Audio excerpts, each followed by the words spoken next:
Alrighty, we're going to look at equations, which is lesson 3.04 in our 7th grade book online. Be sure to have your notebook open, and I would suggest that you copy anything that I show you, any of the examples that we go through, and any important information into your notes so that you can look at those later. Remember, when we're done with this lesson, we want to be sure to do the following.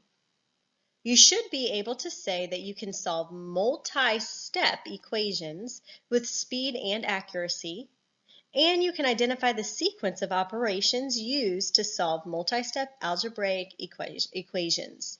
And remember, an operation is addition, subtraction, division, and multiplication.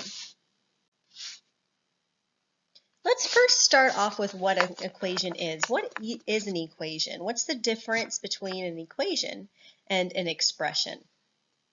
So look at this picture, and be sure to write this in your notes if you need it, but an equation is the entire picture here. The 5x plus 11 equals 71. An equation will always have an equal sign. It will have an unknown, oftentimes our variable here, and it's asking us, what does our x variable have to be? What does that unknown have to be so that both sides of my equation, this side and this side, are equal? Now, if I were to take away my equal sign, and I just wrote down 5x plus 11, that's called an expression. So the difference between an expression and an equation is that an expression is just going to show you some terms, where an equation is going to have an equal sign and it's going to ask you to actually solve to find an answer. These words are also important to know. A coefficient is the number that's in front of the variable. So in this example, it's 5. Our variable is just x. Our operator is just addition, subtraction, multiplication, or division. And our constant is the number that's by itself without a variable. So 11, for instance, is our constant. The first question I want to work through right now is this one. It's solve for x, and I know that right now this assignment will be a multiple choice assignment, so you could potentially pick your answer choices and plug them in for x and find which one works. There is nothing wrong with that. However, it is very important, especially with this topic, that you know how to solve a two-step equation by showing your work. In part 2 of your test, you will be asked to show your work and explain how you got your answer. And then also, when you go into algebra for high school, you'll have to do that. So it's very important that you know how to do that. So we're going to walk you through that. So 5x plus 15 equals 28. And so you should be writing down what I'm writing down. The first thing we want to do is kind of cut this in half. At our equation line, that is where we are going to break it up. So we want to make sure that the x is by itself on the left side. And so the first thing we do is we try to get rid of this plus 15. Now remember, we're doing inverse operations, and inverse operations means opposite. So we always think inverse means opposite. So if this is a plus 15, in order to move it to the other side, we do the opposite, which means we subtract 15. And when we do that, on the left side, we can bring down our 5x, and our 15 minus 15 cancels. That's just 0. That will go away. And then we have 28 minus 15, which gives us 13. Okay, so our last step here, remember our goal is to get x by itself, and this is 5 times x right here. So to get x by itself, we do the inverse operation, which means we do the opposite. So the opposite of multiplication would be division. So we're going to take and we're going to divide both sides by our 5. And the reason we're doing that is because our goal is to get that x by itself. And 5 divided by 5 is like a 1x. And then we have 13 over 5. I'm going to actually leave it like that. And we know that 1x is the same thing as x. And so our answer would be 13 over 5. And so that would be our answer for this problem. And this would be our work that we would need to show. All right, let's go through and show the work on this one. And I'm actually going to work through this question in two different ways. There's two ways to solve this. So I'm going to do both of those ways with you. And then you can always choose which way works best for you. All right, so 1 over 4. And then we have 4x plus 15 equals 24. So the first way is to use something called the distributive property. And we're going to distribute. And the distributive property says that if you have parentheses, in this case we do, and you have a number outside of your parentheses, you're actually going to share by taking this number and distributing it with everything inside the parentheses. And when you do that, you always multiply. So this would be like 1/4 times 4x, and then this would be 1/4 times 15. So if I wanted to multiply these, I would make them both fractions by simply just putting it over 1. I could do that for both, and then just multiplying across. So when I did the 1/4 times 4x, I get 4x over 4. Now, 4x over 4, the 4 and the 4 actually cancel, and I'm really just left with x. On this one, I have 1 times 15, which is 15, 4 times 1, which is 4.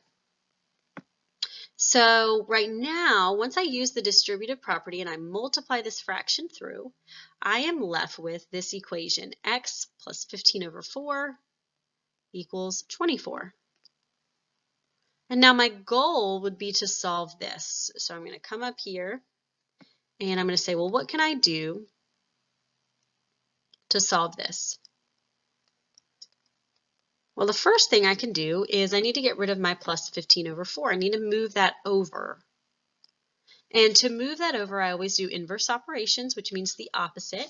So instead of adding, I will be subtracting 15 over 4 and 15 over 4.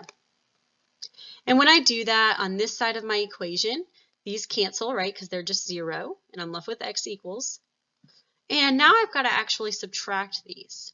The problem with this is we can't subtract these unless they have the same denominator, and they don't. The 24 has a denominator of 1, and the 15 has a denominator of 4. So to make them the same thing, I am going to multiply this first equation by 4. That way they both have a denominator of 4. So I'm going to rewrite that equation, and I'm going to do 24 times 4, and I'm going to get 96 over 4 minus 15 over 4. And when I do that, 96 minus 15 gives me 81 over 4. And so this would be my answer. That one is kind of confusing. You have to be pretty good with fractions to feel comfortable with that. Now let me go through the other way to show you how to solve a problem like that. What do you do if that doesn't really make sense to you and you want to try something else? So let me show you another way. Let me write the question down. This is your option 2. This way might make more sense. Okay, the first thing that I could do in this problem is I can actually get rid of the fraction, get rid of the number outside of the parentheses by multiplying both sides of my equation by the reciprocal. Reciprocal is a fancy way to say that you're going to take your fraction and you're going to flip it. So our reciprocal, instead of 1 over 4, our fraction would now be 4 over 1. The reason I do that is because if you multiply 4 times 1, you get 4. You multiply 1 times 4, you get 4. And both of those would actually divide through to give you 1. So they kind of cancel out. So what you're left with is 4x plus 15 equals, and then we can figure out what this would give us. Now, we know that 24 times 4 is going to be 96. So on this side, it'd simplify to 96. All right, now from here, we are going to see that we can solve this. Now it's a little bit easier. And to solve this, we would basically, I always draw my line, it just helps me visualize. I look at the side with the variable, and I get rid of the number by itself first. So instead of a plus 15, I do the opposite, which means I subtract 15. It's called inverse operations. I bring the 4x down, equals. I can subtract these. 9 minus 1 is 8. 6 minus 5 is 1. And then remember our last step, if this is 4 times x, we do the opposite. This is an inverse operation. Opposite of multiplication is divide. 4 divided by 4 is 1, so they cancel. And I'm left with 81 over 4. Now notice in this problem, we did it 2 separate ways and we got the same answer. So use whichever method makes more sense to you. In question 3, I just wanted to touch base with you. This is a question you would see on your assignment. It says, when solving negative 1/5 times x minus 25 equals 7, what is the correct sequence? Remember, we just talked about there being 2 ways when you had a number outside the parentheses. And so I'm going to just start this off, and then you can pick which way you think would be best. One way you can do it is use the distributive property, which means you're distributing and distributing. So you're making it like negative 1/5 times x, negative 1/5, I'm going to write this to the side, times this. Notice how I took the minus with the 25. It belongs with the 25. And I can put this over 1. That gives me a positive, since both of these are negative, gives me a positive 25 over 5, which is 5. Positive 5. So I could use the distributive property and get my equation and then solve it. Now, we may not want to do it that way. We may want to actually go ahead and get rid of my fraction.